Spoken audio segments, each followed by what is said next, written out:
आज 5 बजे तीनों दलों की मीटिंग है। शरद पवार जी है, उद्धव जी है, मैं हूं और उसमें हम ये करेंगे क्योंकि कांग्रेस ही चाहती थी कि हम होस्ट हो, पर अभी आज के मीटिंग में फाइनल होगा और उसमें हमारी मांग है कि हम होस्ट हो, तो इसलिए आज के मीटिंग में तय होगा। पहले मीटिंग में जो है वो 19 दल शामिल थे, उसके बाद 25 से 26 दल शामिल हुए थे। कितने दल की अपेक्षा रखते हैं? देखो, ये तो दिल्ली की बात है, मैं उस पर बात नहीं करूंगा, लेकिन जो एनडीए का दल हमने देखा तो एनडीए में महाराष्ट्र से 2 लोग गए थे जिनका एक सांसद भी नहीं है, वो अपने एमएलए पुरते हैं। तो इस तरह का हमारे इंडिया में आपको देखने नहीं मिलेंगे, जिनके मेजॉरिटीज है, जिनके पास सांसद है। ऐसी इंडिया में टीम शामिल है और इसलिए हम वैसी संख्या नहीं बढ़ाएंगे। जो दलों की उनके स्टेट में जो ताकत है उसके आधार पर इंडिया में उनको शामिल किया जाए। आज की बैठक में कौन कौन शामिल होने वाला है और क्या कारण रहेगा, क्या विषय पर चर्चा रहेगी? देखो, बहुत सारी चीजों पे चर्चा है और वो चर्चा के बाद हम आपसे बात करेंगे। दूसरा ये कि जब इतनी बड़ी संख्या में लोग आएंगे, इंडिया की बैठक हो रही है, ऐसे में लिहाजा जहां आप वेन्यू तय करेंगे वहां पर सिक्योरिटी का भी सवाल उससे उठता है। आप सरकार से निवेदन करेंगे कि सिक्योरिटी नहीं, वो पत्रव्यवहार करना होता है। जैसे ही हमारा वेन्यू तय होगा वैसे ही हम लोग सरकार को भी उस बात से अवगत कराएंगे और जो कौन कौन आने वाले हैं उसके बारे में तो जैसे जिनको सिक्योरिटी लागू है उनका तो वैसी प्रोटोकॉल आ जाता है और उसके बारे में हम शासन को अवगत कराएंगे। हालांकि बताइए कि बैठक में ऐसा लगता है कि पहले 19 पार्टियां बिहार में, बेंगलोर में 26 पार्टियां और अब मुंबई में, क्या ये पार्टियां का इजाफा होने वाला है? वो दिल्ली में तय होता है, ये स्टेट लेवल पे नहीं होता। मैंने उसका जवाब पहले ही दिया। सबसे बड़े जितने बड़े लीडर्स हैं इससे जुड़े हुए हैं वो उन सभी का आना तय है? क्या कुछ सूची आई है, कुछ नाम आए? नहीं, अभी वही बोला ना, आज 5 बजे हम लोगों का मीटिंग है और मैं खुद मंडे को दिल्ली जाऊंगा और हमारे नेता खरगे जी है, वेणुगोपाल जी है, राहुल जी, सबसे मिलके इस मीटिंग की भी चर्चा उनके साथ मैं करूंगा। इंडिया की बैठक शगुफा छोड़ा जाता है। अजित पवार की तरफ से अजित पवार को लेकर प्रफुल्ल पटेल शगुफा छोड़ते हैं कि मुख्यमंत्री अजित पवार बनेंगे। ये शगुफा लगातार क्यों छोड़ा जा रहा है? देखो, ये सब लालची लोग, सत्ता के लालची लोग साथ आए हैं। इनको जनता से कोई लेना देना नहीं और जनता के प्रश्न से कोई लेना देना नहीं। महाराष्ट्र की हालत इतनी बुरी हो चुकी है कि जहां से गृह मंत्री देवेंद्र फडणवीस जी आते हैं तो कल 4 व्यापारियों का वहां पे दिन दहाड़े मर्डर हुआ, गोली मार के हुआ। गोली मारने के बाद, जान जाने के बाद उनको जलाया है, तलवार से कई लोगों को काटा गया है। ऐसे एक दिन में 4 घटना कल नागपुर में हुई। कानून व्यवस्था, मैं उदाहरण के लिए बताया कि कानून व्यवस्था पूरी बदतर महाराष्ट्र में हो चुकी है।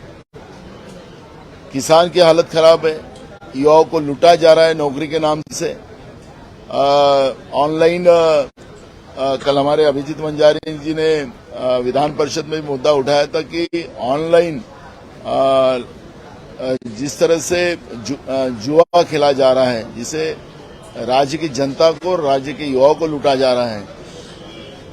नौकरी तो दे नहीं सक रहे, लेकिन इस तरह से बर्बाद करने की व्यवस्था की जा रही है। महंगाई आसमान पार हो चुकी है और ऐसे परिस्थिति में ये जो जिस तरह से ये मुख्यमंत्री बनेगा, वो मुख्यमंत्री बनेगा, ये विषय को डाइवर्ट करने के लिए ये जो ईडी सरकार जो बनी है, बीजेपी प्रणीत, ये इस तरह की विषय को डाइवर्ट करने के लिए ये ऐसे मुद्दे छोड़े जाते हैं।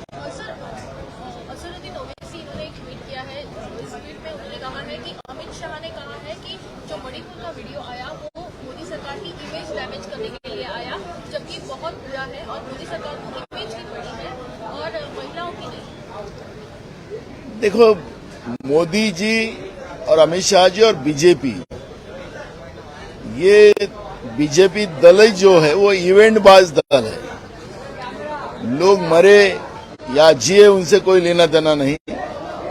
मीडिया में हम लोग कैसा हमारा इवेंट बना रहे, हमारे को शाबाशी लोग कैसे दिए, इसके ऊपर उनका पूरा खेल चलता रहता है। इवेंट बाज है इनको, तो ऐसे लोगों से अब वो क्या जवाब दे। लेकिन मणिपुर हमारे देश के लिए कलंक है, जो घटना हुई है वो कलंक है, और ये कलंक अब हिंदुस्तान को इंडिया को पहुंचने के लिए बहुत तकलीफ होगा, क्योंकि इंडिया में लोग सुरक्षित नहीं है। इस तरह का मैसेज पूरे दुनिया में गया है, और उसकी जवाबदारी सिर्फ नरेंद्र मोदी जी की सरकार पे जाती है, बीजेपी पे जाती है। और इसलिए ये कलंक पोंछने की जगह अपने हमें कोई गलत ना बोले, इसके ऊपर अगर सरकार बात करती है, देश के गृह मंत्री बात करते, तो ये लांछनास्पद है, इसका हम निषेध करते हैं।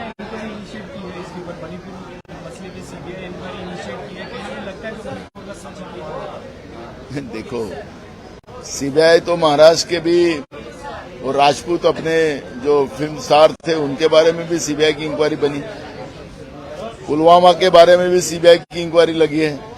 क्या उसका आज तक कोई रिपोर्ट आया है? तो ये जो केंद्रीय तपास यंत्रणा जो है, इस यंत्रणा पे कौन भरोसा करेगा? जो सच है वो दुनिया के सामने है, देश की जनता के सामने है। कल आपने दिल्ली में देखा होगा कि युवा पूरे कपड़े निकालकर पार्लियामेंट की तरफ भाग रहे थे और मणिपुर के घटना का विरोध कर रहे थे। इस तरह पे ये लेवल पे इंडिया में कभी, भारत में कभी ऐसी घटना नहीं हुई। जो घटना होने शुरू हो गई है, बीजेपी केंद्र में हो या उनके राज्यों में हो, डबल इंजन की सरकार मांग कर पूरे देश को तबाह करने का काम बीजेपी ने किया है, और मणिपुर ये सबसे बड़ा उदाहरण देश के सामने है। अजित पवार यांच्या बंडानंतर महाविकास आघाडीतील घटक पक्षांच्या नेत्यांची आज बैठक शरद पवारांसोबत आहे, काय नाही, त्याच्या पहिले आमची बैठक झालेली आहे। जे झालेलं आहे त्याच्याबद्दलची चिंता नाही, आम्हाला राज्याच्या जनतेची चिंता आहे। हे जे सगळे लोक आलेले आहेत हे मतलबाने आलेले आहेत, जनतेच्या प्रश्नाशी घेणे देणं नाही। काल नागपूरमध्ये व्यापाऱ्यांना दिवसाढोळ्या गोळ्या टाकण्यात आलं, तलवारीनं मारण्यात आलं, त्यांना जिवंत जाळण्यात आलं। नागपूरचे आता राज्यातले जे मंत्री आहेत, गृहमंत्री, ते नागपूरचे आहेत। नागपूरमध्ये म्हणजे महाराष्ट्रामध्ये कायदा व्यवस्थेचा प्रश्न निर्माण झालेला आहे, शेतकऱ्यांचे प्रश्न आहेत। आपण पाहिलात की एकीकडे तरुणांना नोकऱ्या दिल्या जाऊ शकत नाही, पण एकीकडे ऑनलाईन जुगार खेळून तरुणांना बर्बाद केलं जाते। काल विधान परिषदेमध्ये आमचे विधान परिषदेचे आमदार अभिजित वंजारींनी हा मुद्दा उपस्थित केला, आणि त्या पद्धतीनं सगळ्या व्यवस्था, महागाई, आता लाईटच्या बिलाची एवढी भरमसाट केली की देशामध्ये सगळ्यात महागडी विद्युत फक्त महाराष्ट्रामध्ये आहे। आणि म्हणून हे सगळे प्रश्न महाराष्ट्रात असताना हे जे मलाई खाणारी व्यवस्था जी सत्तेत आलेली आहे त्याचं दर्शन होते आहे। आणि म्हणून आज जे काही आमच्या महाविकास आघाडीची जी बैठक होती आहे ती राज्याच्या जनतेच्या मूळ प्रश्नावर, या सरकारचे जे आंधळं आणि बहिरं बनून बसलेलं सरकार आहे याचे डोळे आणि यांचे कान कसे उघडले जातील याच्यावरची चिंता आमच्या समोर आहे, आणि त्याच्यासाठी ही मीटिंग आहे। अधिवेशनाचा दुसरा आठवडा आहे तरी देखील विरोधी पक्षनेत्यावर अजून किती सहमती झाली दिसून येत नाही, काय नेमकं? कारण इथं दुसरा आठवडाच आहे। कर्नाटकमध्ये 6 महिने झाले, भाजप तिथं आपला विरोधी पक्ष नेता करू शकत नाही, पण पुढच्या आठवड्यामध्ये जेव्हा अधिवेशन सुरू होईल त्यावेळेस तुम्हाला विरोधी पक्ष नेता पाहायला मिळेल। पण एक महत्वाचा विषय असा आहे की काल बिझनेस ऍडवायझर कमिटीमध्ये जो निर्णय झाला की सोमवार आणि मंगळवारी सभागृह होणार नाही, तर मला एक सरकारचं कळत नाही, सरकारने हा प्रस्ताव का आणावा? असं कोणतं अलर्ट आलेलं आहे की महाराष्ट्रामध्ये भयावह परिस्थिती झालेली आहे आणि आपल्याला सरकारला मोकळं ठेवावं लागेल? कशासाठी सोमवार मंगळवारचा दिवस यांनी अधिवेशन बंद ठेवण्याचा निर्णय घेतलेला आहे, हा प्रश्न आमच्या सगळ्यांच्या समोर निर्माण होत आहे। यांना खरं तर नैसर्गिक आपत्तीचं घेणं देणं नाही, पण यांची आका पुण्याला येतात दिल्लीवरून, त्या आकासाठी अधिवेशन रद्द करतात आहे का, हा प्रश्न या ठिकाणी निर्माण होत आहे. संदर्भात शेवटचे 3 दिवस उरलेले आहेत. ही जाईल. 2 आठवडे झाले पण जनतेचे प्रश्न किती सुटले? आपण काल या सरकारचं बदमाशी आपण पाहिली. मी बदमाशी शब्द मुद्दाम वापरतो.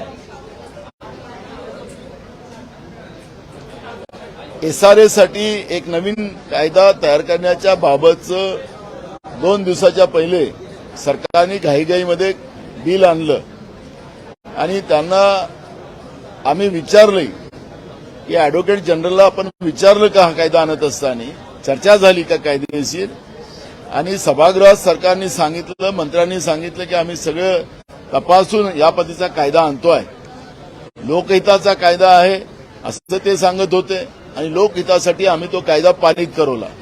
काल पुन्हा सरकार समोर आलं की आमचं चुकलं, पुन्हा आम्हाला आता या कायद्यामध्ये सुधारणा करायची आहे. म्हणजे हे सरकार, कारण मी काल सांगितलं विधानसभेमध्ये, कुठलाही कायदा आम्ही बनवतो त्याचे दूरगामी परिणाम समाज व्यवस्थेवर होतात. हे सरकार कुठल्या लेवलवर त्या पद्धतीचे कायदे आणतात जे लोकांना त्रास व्हावं अशा पद्धतीचे कायदे आणतात बहुमताच्या आधारावर. हे पाशवी जे बहुमत या सरकारजवळ आहे, या पाशवी बहुमतावर जनतेचे प्रश्न अजून चिघळवायसाठी या पद्धतीचे कायदे सरकार आणताना आपण काल पाहिलेले आहे. आणि त्याच्यामुळे या सरकारच्या समोर, या आंधळ्याबैऱ्या सरकारच्या, या बधीर झालेल्या गेंड्याच्या कातळीपेक्षा जाड झालेल्या सरकारच्या समोर आम्ही गळा ओढून सगळ्या जनतेच्या भावना मांडतोय, वेदना मांडतोय. हे सरकार किती ते प्रश्न सोडवण्यामध्ये यश सरकारला येईल हे आज आम्हाला सांगता येणार. किंवा संदर्भात शेवटचे 3 दिवस राहिलेले आहेत, मात्र शेतकऱ्यांना सर्व्हर डाऊन असल्यामुळे अडचण येत आहे. या संदर्भात काँग्रेस पक्षाच्या वतीने आपण आम्ही आम्ही विधानसभेमध्ये ती भूमिका मांडणार आहे आणि सरकारने मुदत वाढवावी अशी मागणी आम्ही करणार. दादा अजित पवार हे मंत्रालयात पोहोचलेले आहेत, त्या ठिकाणी त्या आढावा घेत आहेत. मराठी होऊन जातो. हां, अजित पवार आता मंत्रालयात पोहोचले, त्या ठिकाणी ते कृषी विभागाचा आढावा घेत आहेत. सर्व नेत्यांना एक मिनिट. हां, अजित पवार सुद्धा मंत्रालयात पोहोचले, त्या ठिकाणी ते आढावा घेत आहेत. काय नेमकं त्यांना सांगू इच्छितात? नाही, आढावा काय घ्यायचा आहे, याच्यामध्ये पूर परिस्थिती भयावह आहे. काही भागामध्ये 3दा दुबार पेरणी झालेली आहे. हे सरकारजवळ आकडे आहेत.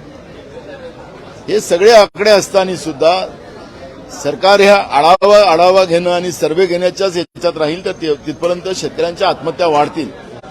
तात्काळ भरीव मदत, कारण की हे वर्ष शेतकऱ्यांचं वाया गेलेलं आहे आणि ही मदत करत असताना ही थोडी मदत देता कामा नये, ही त्यांच्या झालेल्या नुकसानीच्या बरोबरची मदत द्यावी, ही सूचना आमची राज्याच्या सरकारला आहे. सोमवार और मंगलवार को भी अधिवेशन का सत्र नहीं होगा, क्या वजह लगती है? सरकार ने 2 दिन और नहीं, सरकार को क्या अलर्ट मिला है मुझे पता नहीं.